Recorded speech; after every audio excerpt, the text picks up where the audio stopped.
Hello, I'm Emma B. Perez, life design and career coach for teens and young adults. This Empower Your Teen YouTube channel is all about supporting parents. To learn how your high school or college age child can go from undecided to excited, click the link in the description box. To get even more support as a parent, just stick around by subscribing and clicking the notification bell. Okay, let's get to today's topic.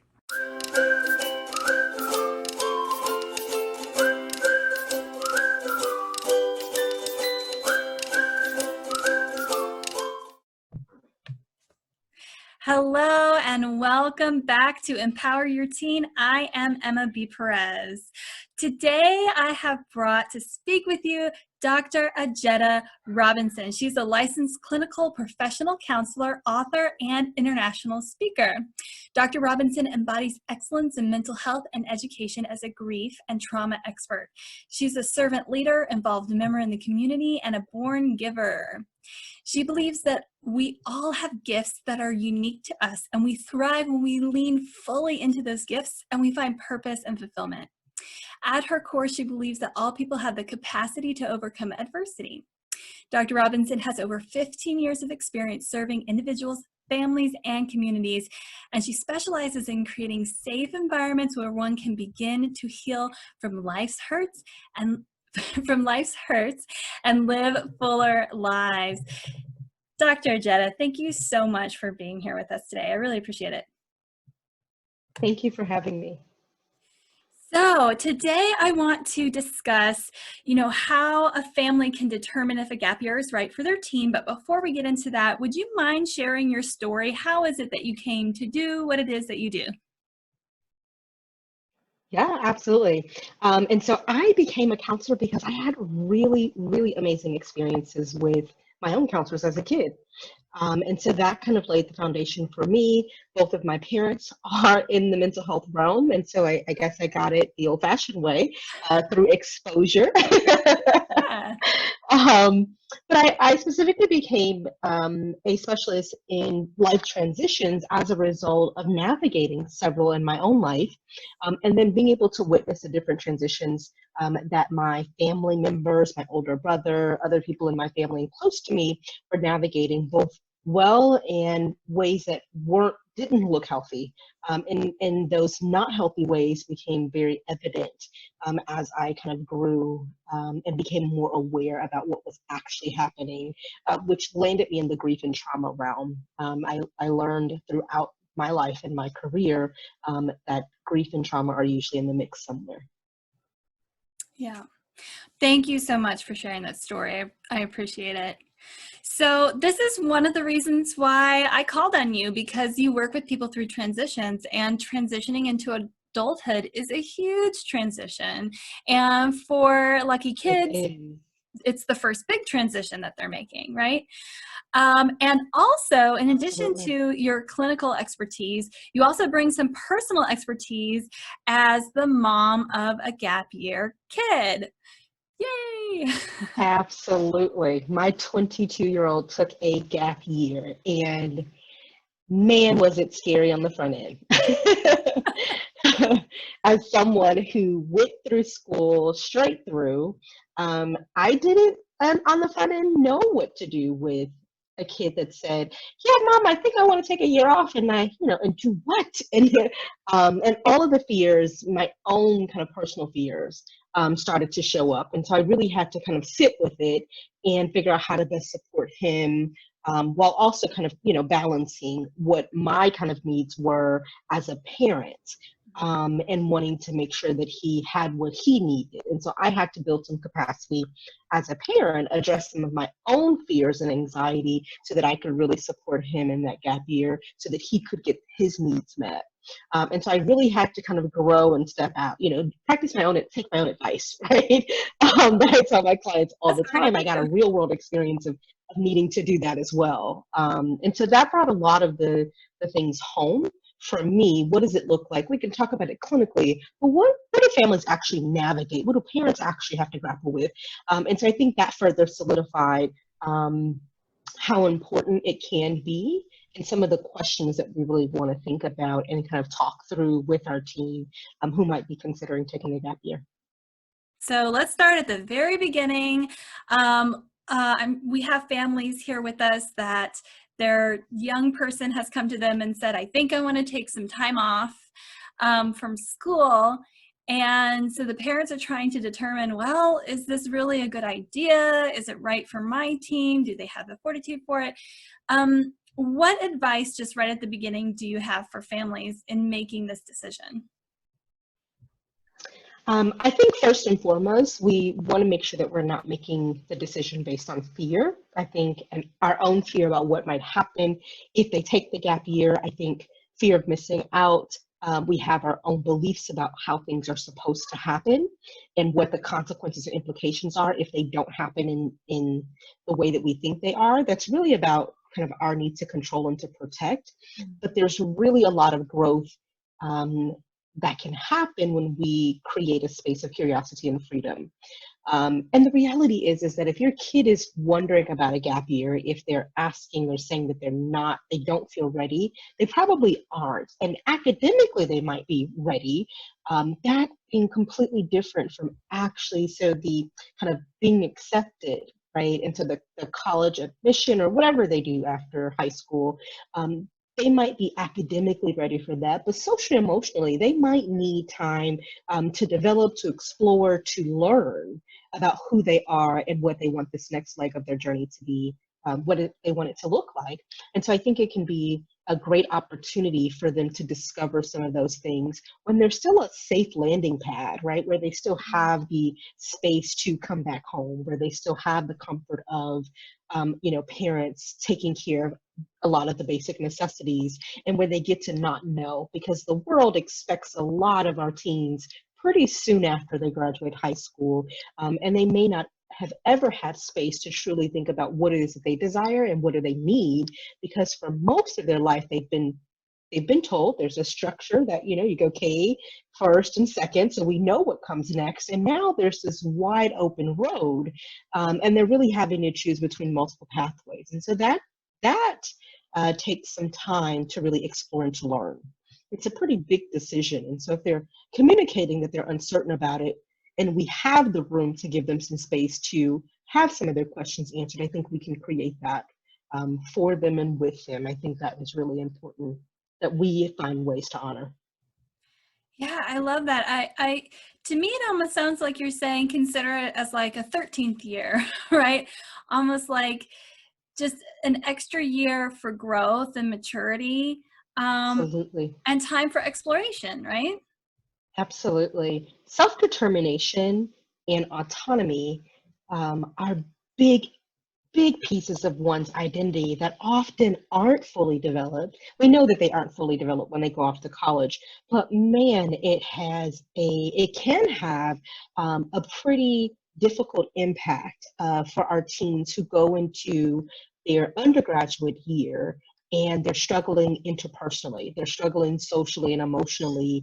That impacts what they do and what they're available to do when they're away from home for the first time. They've not had an opportunity to practice autonomy in making decisions. They've not had an opportunity to figure out how they solve problems or how they seek help. And so they're figuring all of those things out in addition to navigating the new terrain of being a university student or the new terrain of being in a trade or whatever their pathway is. They're navigating a ton of new things at the same time while they're also new and different. And so if we give them space on this gap year to at least have some sense of mastery of self, then that's one less thing that's up in air as they're navigating these other things that are going to be coming their way that they've not encountered before. And so it really can be about self-discovery. It really that I think really should be a part of this journey, is to create space where they're able to make their own decisions and reap the consequences both positively and negatively of those decisions, that they have opportunities to really figure out what it is that they enjoy, what they're interested in, what they're good at. Some of those things we create for them when they're in high school or even in middle school. And they might decide that they want to go on a different path, or there might be things that they've never experienced before that they want to kind of tinker with. And so this can create some space for that as well. I love that. Creating space, creating time for experimenting really, and in a safe way too, not after a big financial decision has been made and all this time and money has been committed, and then they get to the end and go, oh my gosh, I don't know if this was right or not, you know. Yes, So in a safe place they get to kind of figure that out first. absolutely. um, Absolutely. would you mind sharing some of just kind of how things played out for you and your son? Absolutely. And so I am always transparent in that I was afraid that he would have this gap year and wouldn't go back and go back to whatever, right? Go back to the plan really is what I wanted him to do, is to go back to the thing that I knew, which was for him to go into the university path. And as a college professor, I'm like, hey, I've stayed on staff full time so that you can reap the benefits of me being a full time professor. And he took a delay, which meant I had to stay longer, right? Or at least this is what I had in my head. And so that was a part of the anxiety. It's like, wait, I've done all of this work to prepare for when you got to this point, and you don't want to go down that path. And so we hadn't prepared for him to go a different route. And so that was a part of that conversation, was, okay, let's think through what needs to happen next. And so he really took some time and said, initially he thought he was interested in engineering. And so he shadowed a colleague who is a architectural engineer and decided he hated that. So that gave him some insight that that actually isn't what he wanted to do. And he took a few classes, and so at the local community college, which also gave him the room to focus on the courses that he felt like he might struggle with throughout the semester, or the ones that he wasn't particularly fond of, like math, which is a big problem if you're going into engineering and you don't like math. And so he got to do that as a solo course and didn't have to handle the full 16-unit course schedule. And so that gives him some additional room to actually dig a little bit deeper into the math concepts. And he actually found that when he had just that to focus on, it came easier to him. So he learned a lot about how he needed to study and how he absorbed content, which was being taught in a classroom setting at the community college, differently than, for me, the amount of hand-holding they received in high school. And so he had to be in control of his own learning journey. And so he got to experiment and figure out what his study habits were, what that study style needed to be, how he needed to utilize office hours, so seeking help. And so he got to practice in a safer environment. There was less, I think, financial investment there. It was things that he could solo focus on. He even worked at Target for a bit, and I was like, oh man, he's going to get used to those benefits and all the bells and whistles, because all of his friends also were working, not all, but a lot of his friends were working at Target. He eventually, through other experiences, shadowing, internships, decided on being an electrician. And I don't know that it was not one of the things that he had initially mentioned. He didn't think all of his friends, most of them, went the 4-year route. And after pushing through a full year at community college, and he did really well, he decided to go the trade school route, and needed to reconcile that that was also okay, that we weren't disappointed as parents, that it was an acceptable route. It's a very admirable route, right? There's a lot of job security in trades. And that really helped us uncover what some of our implicit beliefs or values that had been expressed were, and how they showed up, and what he thought was an acceptable decision-making process for him.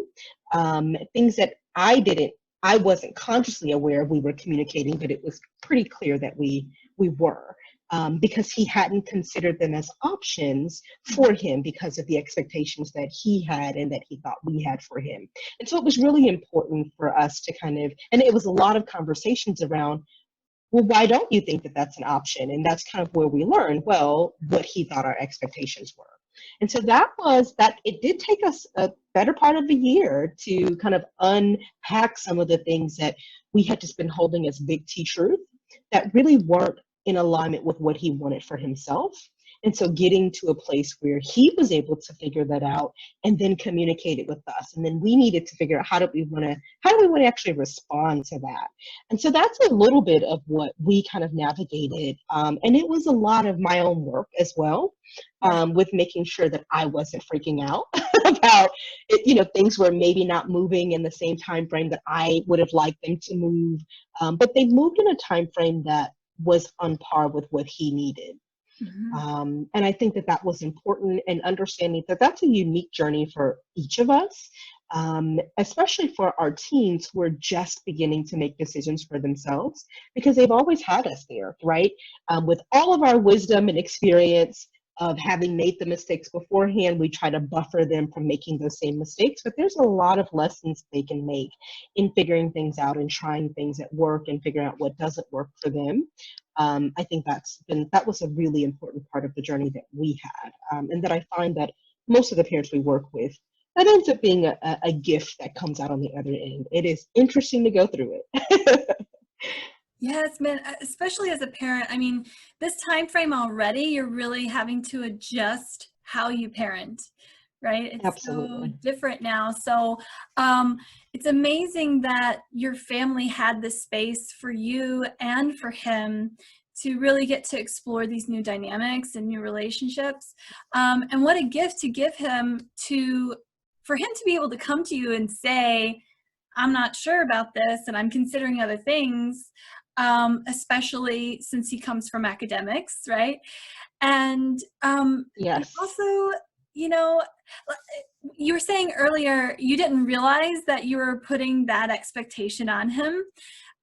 But it's so true. I see this all the time. As a college and career counselor, I see it all the time because even our schools do it. Our schools forget to talk Absolutely. about the other options out there. And I hear so Absolutely. many stories of young people who just do the one path that's talked about, which is right for some people, Yes. but not everybody, and Absolutely. don't even stop to figure out what the other paths are because they just don't know. And they're just, it's like they Absolutely. get caught up in a current, you know? Absolutely. And so exposure and experience are so important. They're invaluable for all of us, but particularly our teens, our young adults who are in a process of self-discovery. And so they need to be able to fact find. They need to be able to experience, to ask questions, and we can't always be the guide for them. In fact, we do them a disservice if we filter all of the information for them, because we are not preparing them to be able to filter information and make decisions when they're away. Even if they go to a local school, we aren't going to be there with them. We want to be able to prepare them to ask those questions and to filter that information and identify what does it mean for them. We want them to have that sense of kind of self-knowledge, self-awareness, and to be able to advocate for themselves. My son had to do that with us. And so we got to practice what did it look like when we had some pretty major disagreements about how things went down, or what was happening in the moment. And again, being able to slow myself down, a lot of it was my fear and anxiety. And for him, it was really not knowing how to communicate it because he was trying to buffer from disappointment, both his own as well as not wanting us to be disappointed. And again, that was wrapped up in some of these implicit kind of beliefs and expectations. Some of them were pretty explicit, right? Even though they weren't communicating what we thought. And so I was really excited about taking him on college tours. And, we would talk about, I thought that I was being super supportive by saying, hey, if you go to any of these schools, as long as mom's a professor, 90 something percent is covered. I can handle 10% of most things, right? And for him, it just felt like, well, moms work really hard for me to have these opportunities. It felt that he was being ungrateful not to take advantage of them. Whereas in my head, I'm a first generation kid. There was nothing prepared for me. And so I put all these contingency plans so that they would never have to think about the things that I had to navigate. But for him, it was just another expectation and letting us down. Where for me, I thought I was alleviating a concern, right? Of, well, you won't have to graduate with all the debt that mom got as a result of getting a PhD, right? And for him, that is not what he heard. That was not what he heard us communicating and saying. And so we really had to kind of get down. There was some resistance. There was some not communicating. that none of my therapist skills seemed to help with at the time. And so that I think that's important too, right? My therapy skills don't work on my kids. Let's just be clear about that. But knowing that we also needed some support. And so I found myself talking to kind of friends and colleagues of mine who could help us interpret what was actually happening, because we were missing each other at points. And so I say that to kind of normalize that communication is not always going to be great, and sometimes they won't communicate because they're not sure how, or they're not sure what the response might be. And so really kind of giving a lot of freedom, I think, in setting the tone that this is about exploration, but also being able to set some parameters, right? And so how do we want to use that gap here, I think, is super important. I think it allowed me to relax once I felt like we had at least a plan, even if the plan changed. And it also gave him something that a bit of a roadmap with more exits, right, than I normally would be open to or be comfortable with. But it gave him the room to say, okay, if I get on this street, I can get off here if I find that I'm going in the wrong direction. And so that allowed both of us to feel more comfortable with having that gap year. Mm-hmm. So it wasn't just take time off. It was intentional, right? Yes, it was intentional. I think that is really important, because otherwise we can spend this year, and the year comes pretty quickly. It goes by pretty quickly, and we come on the other end of it not knowing more than we started. And so I think it's really important, however we structure it, that there is some type of structure. Some of us are more structured than others, but that at least we know when we finish this year, what do we want to know about ourselves? What would we like to have experienced? And what do we want to understand better? And then create activities, experiences, goals, what have you, that align with having answers to those questions. And so again, I think that allows that creativity and flexibility to be there, but at least we know that there's something on the other end that will be an outcome of this experience that we can then reflect on, that can help us with whatever the next steps might be. Otherwise, we're in the same place where we started if we don't put some parameters around what this gap year needs to look like. We don't have to fill in all the spaces, but we at least want to have some bookends, right? So we're starting this place, and we don't know what we want to do. We don't know what we want for career. We know that we might be struggling social emotionally. What do we want that to look like? How might that be different after this year experience? We at least want to have that conversation, so it sets the foundation and the groundwork to what we do with our time. I think that's a really important part of this process. Yeah, I love that idea, because when you create the structure with them, not only are you helping them stay on track, but you're also giving them the chance to learn how to manage their time, which is going to be so important as an adult. Absolutely. Yeah, I love Absolutely. that. Absolutely. Thank you for sharing your personal story, as well as your professional advice. So before we wrap up, I do want to ask you one more. Do you have any just like quick advice for how to, because like you said, the conversations might be messy at first, you'll come out on the other side, but it might be a little messy. So do you have any advice for parents on beginning this conversation and making this decision with their child? Again, I think the conversation kind of starts internally. When we're thinking about having the conversation, what are some of our beliefs and fears going into it, and how can we make sure that those are managed for us, so that we can actually be available to hear what our teen might be interested in. I think that it's also important to help them understand, or to just communicate to them, that this is something that we will navigate together, that we are here, right, to just create a bookend for the experience for them, and that it's okay. That whatever it looks like, you all will navigate it together. they will lead the charge. I think that's really important, but that we will be there to support them every step of the way. Again, I think that gives them a lot of freedom, but for those who are practicing autonomy and self-determination for the first time, that can be scary. And so they know that they're not alone in that process, and that it's always okay to ask for some support. Sometimes we need a neutral third party to help us have this conversation. That's okay too. And that, again, I do this on a daily basis, and I needed someone that was neutral because I was too close to it. I was emotionally invested in it. And again, that's both a good thing, but it didn't help me hear my team better. It didn't help me hear what they needed from the situation better. And so having someone help with that, I think, was important to do. And I think another kind of thing that I would like to just remind parents is that our kids have spent a big portion of their life kind of being pushed through academics, activities, and just kind of navigating. And very seldomly do they have opportunities to kind of be curious, to be still. And if we can, if nothing else comes of it, if we can create people who are aware of what their own needs are and that they know how to seek support and solve problems, we've done an amazing job. And so that aligns with, we also have to change our expectations about what success looks like, because I think that's a big part of what gets in our way when we're thinking about a gap year, is that we think there's this trajectory that our kids need to be on and that we need to be on, and that anything that disrupts that impacts their overall success or the overall stability. But that just isn't the case.